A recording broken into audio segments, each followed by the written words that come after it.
Nicole Ayala and Diego Bandido.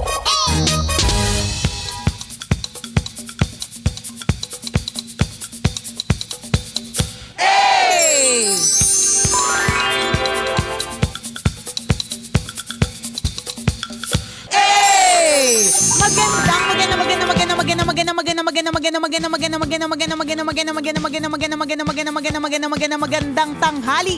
Kumikirang na ulo, Diego Bandido.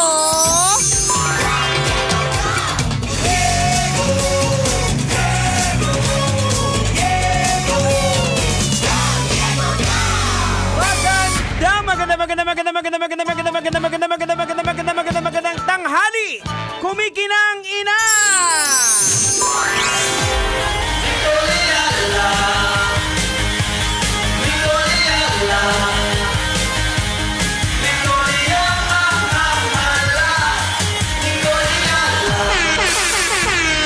Dear Nicole Ayala and Diego Bandido.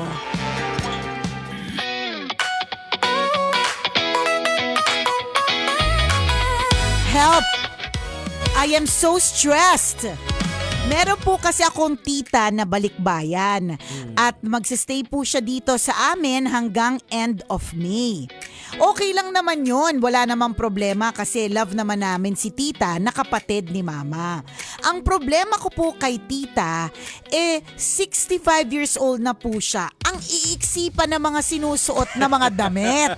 Nakakainis at nakakahiya. Ako nga po, hindi ako nagsusuot ng mga maiiksing mga damit. Ang problema ko pa, gumagaya si mama. Ano po bang dapat kong gawin? Kailangan ko po bang sabihan?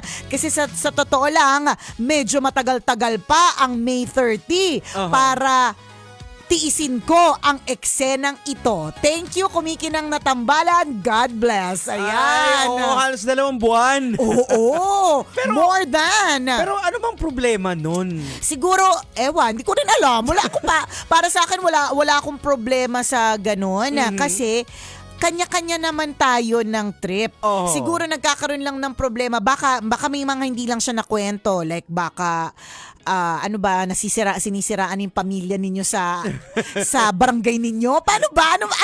Ano bang ipinuputok ng butsi mo? Correct, Bakit ka galit-galit? Siguro, ako naiisip ko dyan, Jegs, baka kasi ang iksi-iksi ng suot ni tita, tapos para siyang na-hazing, di ba?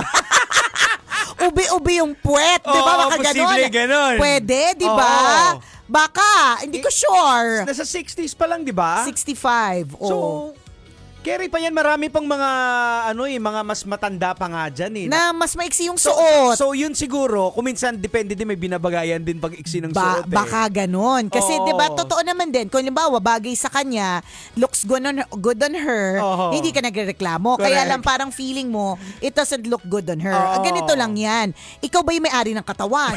Ikaw ba yung may-ari ng mga damit? At saka teka lang, hindi ba't may pasalubong din siya sa'yo? Tiisin mo na. Alam mo, nakikita ko na yung problema niya talaga kasi gumagaya yung nanay niya. Correct.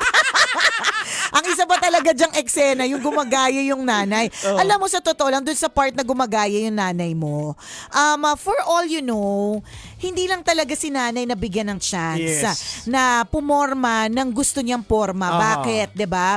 Hindi po lahat ng nanay ay may sariling pera para pumili ng mga damit na gusto nilang suotin. Tama. Hindi po lahat ng nanay ay binibigyan din ng budget ng kanilang mga mister para pasuotin ang gusto nilang suotin. At hindi talaga lahat ng nanay ay may budget at all. Correct. 'Di ba? Parang mas unahin pa nila na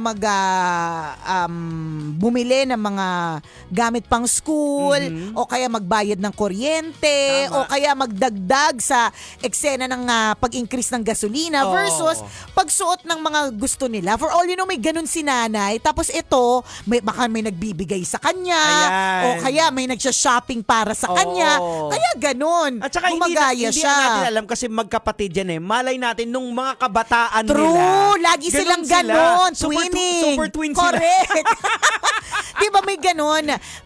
Nakakalimutan lang din natin na mga kabisyo, pagka meron po tayong mga nanay or tatay, nakakalimutan natin na itong nanay at tatay po natin ay may sarili-sarili din pong buhay. Hindi lang po kayo ang buhay nila. Oo. So meron din po silang sariling buhay na gusto nilang intindihin. So kung sariling buhay would mean may mga sarili silang fashion statement, may mga sarili din silang mga problema, sarili nilang ways para mag-grow.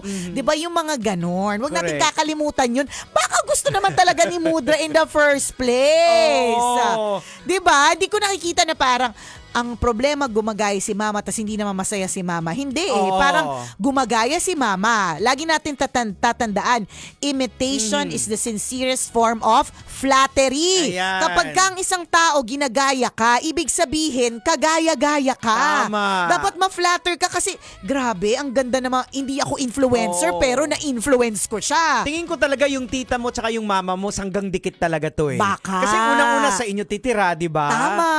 Siguro baka, Diba? sister, mag-zumba Correct! tayo. Diba? Ganun talaga. Hindi, tsaka alam mo, sa totoo lang, meron talagang mga taong late bloomer Yes, oo. pagdating sa mga pormahan. Oo. At hindi natin alam ang kwento ng bawat isa eh. Bakit sila late bloomer pagdating sa pormahan? Babalik na naman tayo sa may mga sugat yun ng kabataan Oo, na yan. gustuhin man nila yung mga pormahan ganon. Correct. Hindi sila pinapayagan Oo. or wala silang pambili. Ayan, nakalimutan nila yung part ng sarili nila. Ipinark muna nila Oo. kasi ang daming dapat Correct. asukasuin, yung At kasama pamilya. ka dun ha. Oo. Kasama ka dun sa mga inaasikaso. Ayan. 'Di ba? Tapos ano ba naman yung problema dun sa Oo. maiksi ang mga suot or masisikip ang mga Oo. suot? Hayaan mo na. Malay Kaligayahan natin, nila yan eh. Yung tita mo dati hindi niya magawa yun ng bata-bata siya kasi nakafocus siya na magtrabaho, True. kumayod. Correct na nasa Ngayon ibang lang bansa. sila, oo. Ngayon lang siya. Di namin alam. Kami na ay nag-overthink na lang as a storyteller and as a scriptwriter ng buhay ng may buhay. Diba? Na-imagine natin, what if ngayon lang umuwi yan? Yes. All her Oo. life, diba? Ngayon na nila pinakawalan Correct. yung Inner pok-pok. Charas. yun yung parang mas appropriate na term. Charas. Yung inner fashionista. Yan, di ba? oo. May Inner mga ganyan eh. pok-pok. Parang sinasabi kung kailan pa tumanda. Tumanda. Saka pa to na ganyan. Nagmumurang kamatis. Di ba? Yung mga ganon. Imagine mo na suppress nila yung ganyang feeling True. nung kabataan kasi walang resources. Correct. Hindi nila magawa. Nung nagkaedad na sila, saka lang nila na ilalabas. Tama. Oo. Alam mo, it's who they are eh. Hindi natin yun tatanggalin sa kanila. Oo. Talagang tama si Jeg sa sinabi niya na suppress siya eh. Oo. Pinigilan muna nila, pinark muna nila yung Yan. pagiging fashionista nila in order to provide a better life for their families, ganyan. So ano ba naman yung 2 buwan? Tama. Kumpara sa ilang dekada. Di ba na Ayan. pag-aalaga sa'yo, ilang dekada, hindi tayo nagbabalik ng Oo. Hindi natin binabalikan yan. Sinasabi lang natin yung hindi nila sasabihin sa'yo. Hindi nila isusumbat sa'yo na, Oo. bakit ako, ibinigay ko yung buhay ko. Hindi, kasi gagawin talaga nila yun Tama. kasi mahal ka nila eh. Oo. Di ba? Pagbigyan mo din. Siguro, pwedeng mag-worry ka kung halimbawa yung tita mo, yun yung tipong ang iksi-iksi ng suot, 65 years old. Tapos, yung tumatay sa labas ng bahay niyo, Correct. may hawak na lollipop. Yan, ganyan. Tapos tuwing may lalaking dadaan, uupuan, di ba? Tapos, isusubo yung lollipop. Correct. Di ba yung mga ganun? Or, yun nga, nag-uuwi na ng lalaki, di ba? Oo. Yung mga ganun. Pero hindi eh, kung pormahan rin lang. Oo. Ganun. Eto lang hindi naman namin alam kung anong forma mo. Hindi nga nila pinapakailaman yung kung ano man yung forma mo Oo. na hindi din nila trip para sa'yo. Ayan. 'Di ba? Kasi ganyan ka eh. It's an Oo. expression of your fashion sense, 'di ba? Mahirap yun ipilit sa isang tao kung hindi ka naman talaga Oo. ganun. Parang halimbawa kapag ka pinapasuot ko ng mga makikintab, malalaking design yung anak ko na babae ha. Hindi niya talaga tatanggapin. Kasi ang iniisip niya and for a while, nagtatampo ko dun eh. Sabi ko, kasi pag bumibili ako ng damit, ang iniisip ko minsan, okay lang yan, mamanahin to ng anak ko, Oo. di ba? And then I realized na, hindi siya yun eh. Hindi ko pwedeng ipilit sa kanya yung malalaking ribbon at malalaking mga bulaklak. Kung siya, ang gusto niya, kulay black lang, parang tatay niya, di ba? Ganun yun. So, kanya-kanya tayo ng expression ng fashion. Oo. Tsaka hindi natin alam, baka yung tita mo, nagsusuot na maiksi kasi sa pinanggalingan niyang lugar, mainit. Correct. Di ba? Diba? Mas At saka, actually, dito mainit din. Oo. Komportable din naman talaga yan. Ayan, oo. Or di naman kaya, ito din ang isang underlying na problema dyan. Pasensya ka na, ha? Obviously, kampi kami sa tita mong maiksi ang suot. At sang nanay mo na gusto rin magsuot na maiksi. Oo. Ang hindi mo alam, baka yun na lang ang mga natitira niya ring damit. Yan. Pwede din, di ba? I Oo. mean, that's another angle na yan na lang yung natitira niyang damit. Tapos wala na siyang extrang budget para bumili pa ng mga extra kasi mas gusto niya umuwi ng Pilipinas or bilhan kayo ng pasalubong. Oo. 'Di ba yung mga ganun? So nagtitiis lang din siya sa Ayan. ganun, 'di ba? Saka magkaiba yung kultura na pag kung yung tita mo tumagal na doon, iba na yung kultura. Hindi niya nga sinabi kung saan bansa galing eh. Oo. For all you know, wala lang.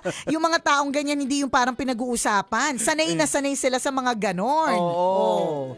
So Diba? kung masaya yung nanay mo, suportahan mo na lang. Pero yun nga, pag nakita mo naman na hindi na doon pumupunta na nilalakunan niya Ayan, yung sarili nila. Oh. Doon, balikan mo kami, tas kami nabahala na Ayan. bodja ka naman yung tita mo tsaka yung mama mo. Oo. Pero sa ngayon, sa tingin ko, dapat super support lang Ayan. muna tayo. Oo. Supportahan na lang kasi masaya sila dyan eh. Ramdam ko masaya sila dyan. Oo, tsaka syempre sa edad na 65, pagbigyan mo na.